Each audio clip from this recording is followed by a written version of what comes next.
hard, Emma. What do you do? What?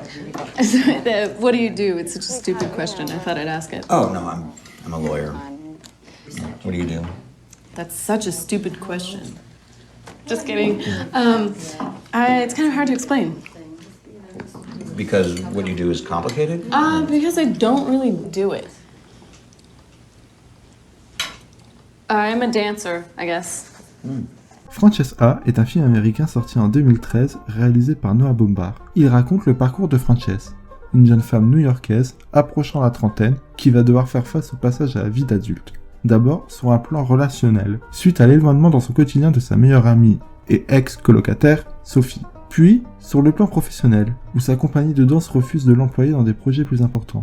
De domicile à un autre, comme l'indique le chapitrage du film par adresse postale, le chemin initiatique que Frances va devoir prendre sera celui de garder la tête haute face aux difficultés que confrontent ses idéaux. Une chose que le réalisateur ne rendra pas si simple, que ce soit pour l'héroïne éponyme ou les spectateurs, souvent issus de la génération millennials qui a su se refléter devant le film. Pourtant, ce n'est pas la première fois que le cinéaste observe avec sa caméra une génération déboussolée. Qu'est-ce qui fait alors que Frances-Ha représente à la fois une génération et l'ensemble de l'œuvre d'un réalisateur? C'est ce que l'on va tenter de voir aujourd'hui.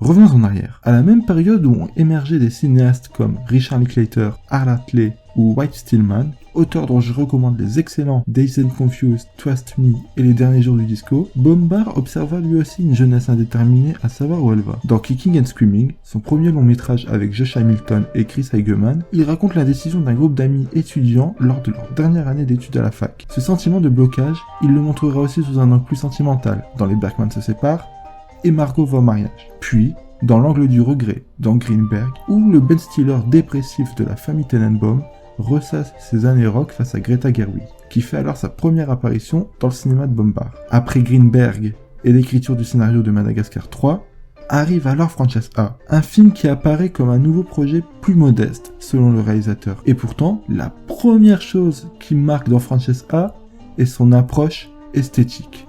On délaisse un peu l'approche naturaliste de Greenberg pour quelque chose de plus flamboyant, où le noir et blanc nous saute aux yeux dès la première seconde. Noah Baumbach et son directeur de la photographie Sam Levy montrent un New York des années 2010 marqué par sa gentrification et ses réalités économiques, mais le rendent intemporel par les situations très vivantes, absurdes que traversent les personnages, comme lors de cette scène où Frances cherche un distributeur dans le quartier pour payer une addition.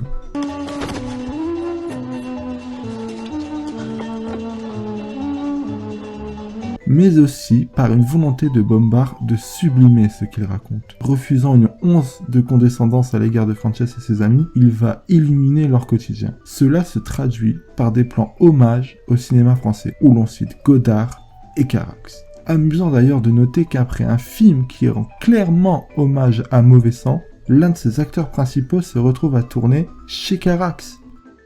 Le noir et blanc est aussi une simple envie de Baumbach qui estime que ce procédé, aidé numériquement, rend le tout merveilleux. Au point où il ne se prive pas de faire une petite pique aux Champs-Élysées auprès du réalisateur Peter Bogdanovich. We were on the Champs-Élysées and there were these like horrible neon rings going all the way up that they had added for some celebration, which in color looked terrible, but in black and white looked amazing, you know.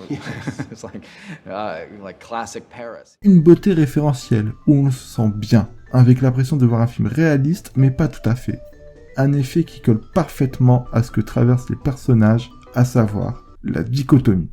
Les personnages de Frances-Ha baignent dans un quotidien rempli d'idéaux et de fiction. Ainsi, leur existence est traversée par leurs envies de rêves carriéristes. Frances veut être une danseuse reconnue, Sophie veut travailler dans la presse, et Benji veut devenir scénariste en écrivant pour le Saturday Night Live. Ils paraissent déterminés, sûrs d'eux, mais seront toujours rattrapés par les problèmes de loyer et de financement. Pendant ce blocage professionnel, leurs regards seront soumis à deux choses. Tout d'abord, l'entourage. Frances fera face à bon nombre de ses proches pendant cette traversée. Il y aura sa famille, ses camarades et leurs proches. Comme lors de cette scène de dîner montrée au début de la vidéo. Il y aura même celui de Sophie. Un entourage situé dans une position généralement confortable, toujours montré en contre-champ du quotidien de Frances. Puis, la deuxième chose qui sera soumise au personnage sera la culture. La culture et la multitude de fictions qu'elle propose permettent au personnage de nombreux moments d'évasion. Ainsi, Avec une légère pointe de complaisance peut-être, les personnages s'amusent à faire du name dropping à tout va, ou à rester chez soi pour regarder des films. You know what Virginia Woolf book this reminds me of? The one who looks like Jean-Pierre Léo. What's that museum with the escalators and tubes? The Pompidou. Yeah! Un entre-deux entre rêve et réalité qui ramène aux citations filmiques que Bombard fait tout le long du film. Ces ponctuations accompagnent les rêves de ces personnages, comme dans cette scène, sans doute l'une des plus célèbres du film, où une musique de Georges Delerue composée pour Philippe de Broca accompagne la déclaration de Frances sur son idéal de la vie.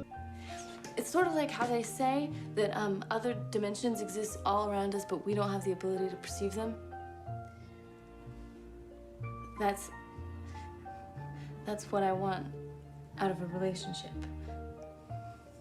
Or just life, I guess. Un monde idéal, romantique, qui est montré sans cynisme de la part de Bombard.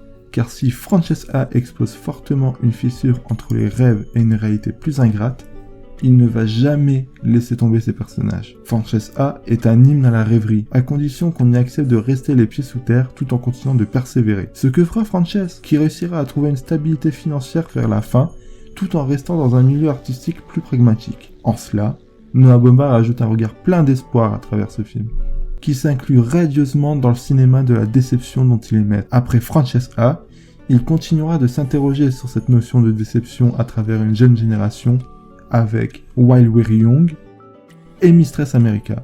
Puis, se focalisera plus sur les cellules familiales avec The Mayor of Its Stories et Marriage Story.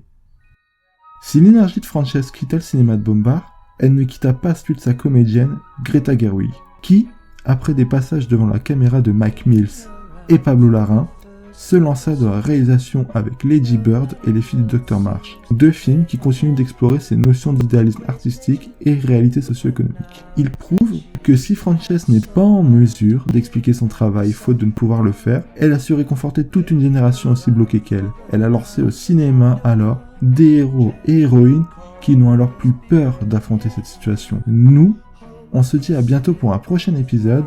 À la prochaine! He's